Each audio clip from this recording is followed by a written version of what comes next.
They told me I had until sunset to decide, sign the marriage papers, or walk out of my own father's house with nothing.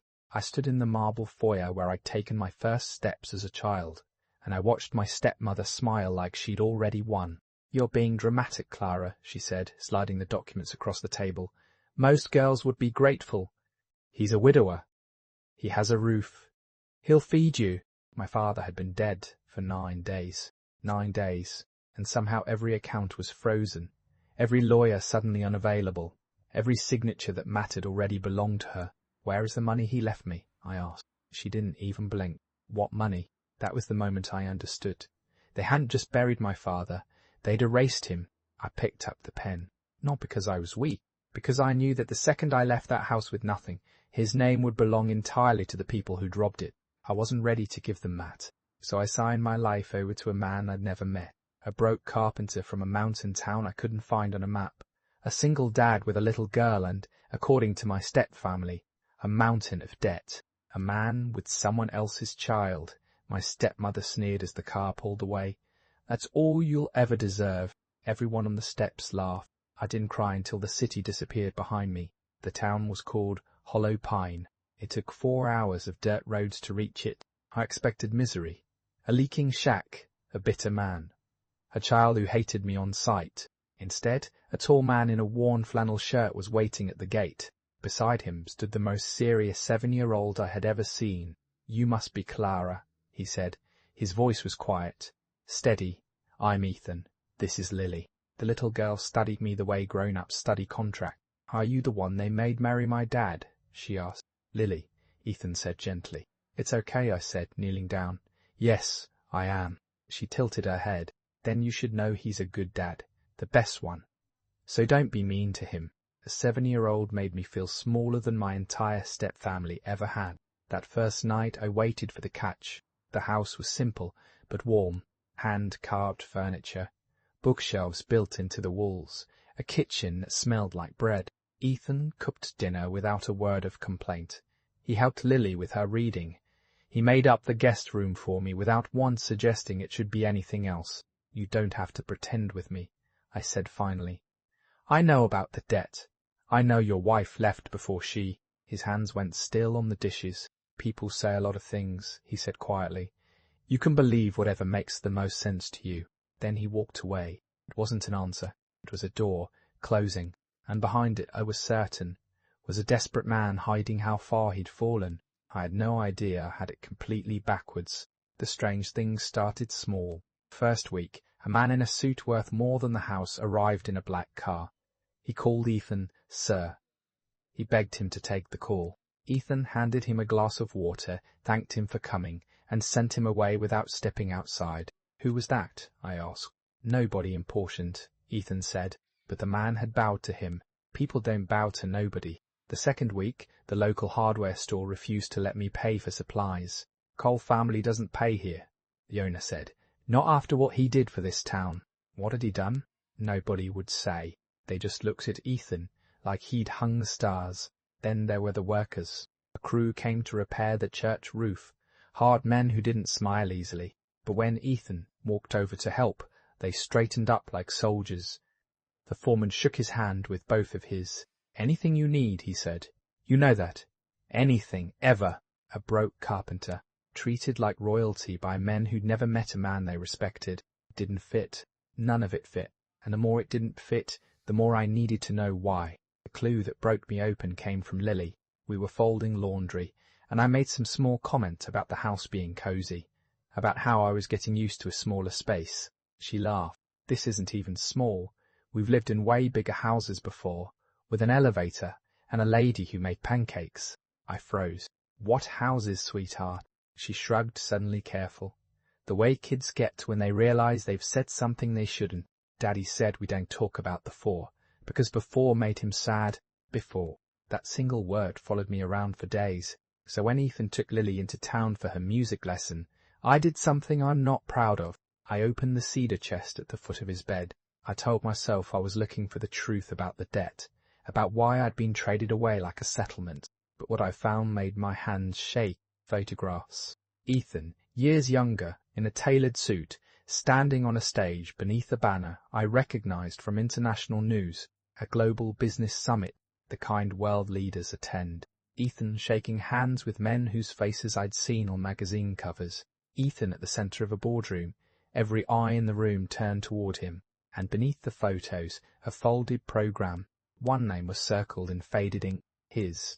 I sat on the floor of that quiet mountain house, surrounded by the life of a man everyone called a failure, and I realized I didn't know who I had married at all. But before I could even breathe, I heard the front door open.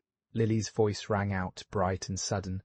Clara, come quick, there are cars, so many cars. I shoved the photographs back and ran to the window.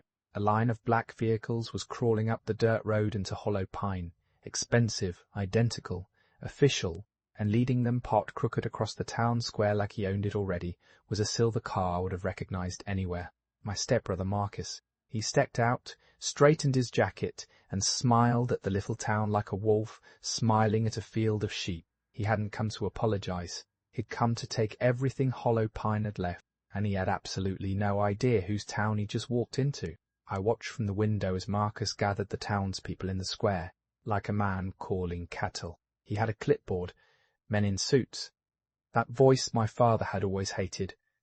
The one that turned every sentence into a threat wearing a smile. Friends, he announced, you've all received generous offers for your land.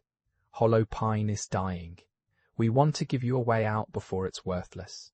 Sign today and you walk away with something. Wait, and you walk away with nothing. Wait, and you walk away with nothing. I slipped outside and stood at the back of the crowd. What I heard made my blood go cold. The offers weren't generous. They were insulting. Pennies for homes families had held for generations, and the contracts in his men's hands weren't simple purchase agreements. I'd grown up around my father's paperwork. I knew what a forged signature line looked like. I knew what it meant when a clause buried on page 9 quietly signed away mineral rights, water rights, and everything beneath the soil. These people weren't being bought out. They were being robbed, the same way I had been. You can't do this, I said, louder than I meant to. Marcus turned, and his face split into a grin when he recognized me. Well, if it isn't the family disappointment, still playing house with the carpenter, he laughed. Did you really think you escaped us? We own the bank that holds half these mortgages. We'll own the rest by Friday. He stepped closer, lowering his voice so only I could hear. There's nobody here to save you, Clara. No daddy, no money. Just a broke handyman and a brat that isn't even yours. Behind me, a small hand slipped into mine. Lily. She wasn't crying. She was looking up at Marcus with the same calm, unimpressed expression she'd given me the day I arrived. You should go home, she told him simply. My daddy's coming. Marcus laughed in her face. That was when the sound started. Low at first, a thrum in the air, building until the whole valley seemed to hum with it. People turned, shielding their eyes against the sun. Helicopters, 3 of them, sleek and black, descending toward the open field beside the church. The wind from the blades flattened the grass and sent Marcus's careful paperwork scattering across the square. The doors opened and men and women in tailored suits stepped down, moving with the quiet urgency of people who had crossed an entire country in a hurry, and every single one of them was looking for the same person. The crowd parted. Ethan walked through it in his worn flannel shirt and sawdust-covered boots. Calm as a Sunday morning, a silver-haired man in a charcoal suit reached him first. He extended his hand with something close to reverence. Mr. Cole, forgive the intrusion. We wouldn't have come unless it was urgent. He glanced at Marcus, then back. Someone has been attempting to acquire land that belongs to us. Marcus's smile flickered. I'm sorry, who are you? The man didn't even look at him. We represent Cole Horizon Holdings, he said, and this is our founder and chairman. The square went utterly silent. I felt the ground shift under me. Cole Horizon. I'd seen that name in the financial sections my father used to read. A company that had grown quietly, steadily, into one of the largest privately held firms in the country. Nobody knew who ran it. The chairman had famously vanished from public life years ago and never returned. Marcus's clipboard slipped from his hands. That's not possible, he stammered. He's a carpenter. He lives in a shack. He lives wherever he chooses, the silver-haired man said coldly. After his wife passed, Mr. Cole stepped back to raise his daughter away from cameras. Away from people exactly like you. He paused. The company has done extraordinarily well in his absence. Current valuation is just over $12 billion.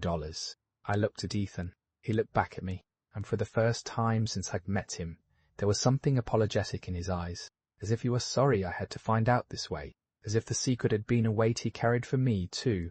Tell him the rest, Ethan said quietly. The man turned to Marcus.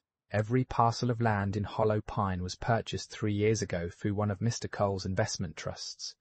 Quietly, fairly, above market value. Thin smile crossed his face. He's been letting the residents stay in their own homes, rent-free ever since.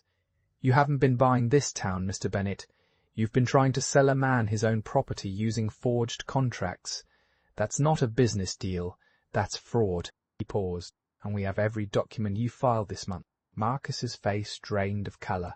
And the homes you targeted in the city, the man continued, including a certain frozen estate belonging to the late Mr. Bennett. We've been watching those too. He glanced at me. And Mr. Cole's request. He asked us 6 months ago to quietly look into the family of the woman who'd been forced to marry him. He wanted to make sure no one could ever do to her what they were already trying to do to this town. I couldn't breathe. Ethan had known. From the very beginning, he'd known what they'd done to me, and instead of using it, instead of telling me, he'd simply opened his home, made me bread, given me a daughter's trust, and waited to see if I'd stay. Not because I knew who he was, because I didn't. It collapsed for Marcus within the hour. The lawyers had the forged contracts. The bank he'd bragged about owning pulled its support the moment Cole Horizon's name entered the room. By nightfall, his investors had vanished like smoke. By the end of the month, the courts had unfrozen my father's estate. The careful web of stolen signatures my stepmother had built came apart thread by thread. They lost the house, the accounts, the name they'd tried so hard to steal. My stepmother came to Hollow Pine once, near the end. She stood at the gates where I'd first arrived with nothing, and tried to call it all a misunderstanding. We were only looking out for you, she said. Family forgives, Clara. I thought about the 9 days, about the pen, about the laughter on the steps. Family stays, I said. You sold me. I closed the gate. There was one more secret, and it was the gentlest of all. A few weeks later, sorting through papers with Ethan, I learned the truth about Lily. Her late mother hadn't simply been Ethan's wife. She'd come from one of the oldest investment families in the country. A trust had been set in her daughter's name long before she was born. When Lily turned 18, she would inherit billions of her own. The child my stepmother had called a burden, someone else's worthless brat, one of the wealthiest children in the nation. But that wasn't what mattered to her. What mattered to Lily was something she said one ordinary evening while I was tucking her into bed. She caught my hand before I could turn off the light. You stayed, she said. Before, when you thought we were poor. You were nice to my dad even then. She hesitated. Can I call you something? Anything you want, sweetheart. She smiled, sleepy and certain. Mom. I had to leave the room so she wouldn't see me cry. Months passed, and Hollow Pine changed. Not because of Marcus's resort, which never broke ground, but because of what we built instead. Affordable homes, a new school, workshops where Ethan taught carpentry to anyone who wanted to learn, his hands as steady on the wood as they'd ever been. I helped design it all. It turned out I had my father's head for plans after all, just not for the things he'd valued. One evening, standing in the half-finished community centre at the heart of town, I finally asked Ethan the question I'd been holding since the helicopters came. Why didn't you tell me? You could have. You could have saved yourself the wait. He looked out at the town, at the lights coming on in windows that used to be dark. I had everything money could buy once, he said. And it didn't keep my wife here. It didn't make the people around me real. He paused. After she was gone, I stopped wanting to be saved by what I had. He turned to me. I never needed someone to save me, Clara. I only needed someone willing to stay before they knew who I really was. We named the community centre after his late wife, because the money, he told me, had never been about status. It had been about people, about building something that outlasted the ones you love, in their honour. On opening day, Lily stood between us as they unveiled the sign, holding both our hands. The same relatives who'd laughed as my car disappeared into the dirt roads were gone now, scattered and forgotten, and the broke single dad and the burdened child they'd thrown me away to punish, they'd given me the only family I'd ever really had.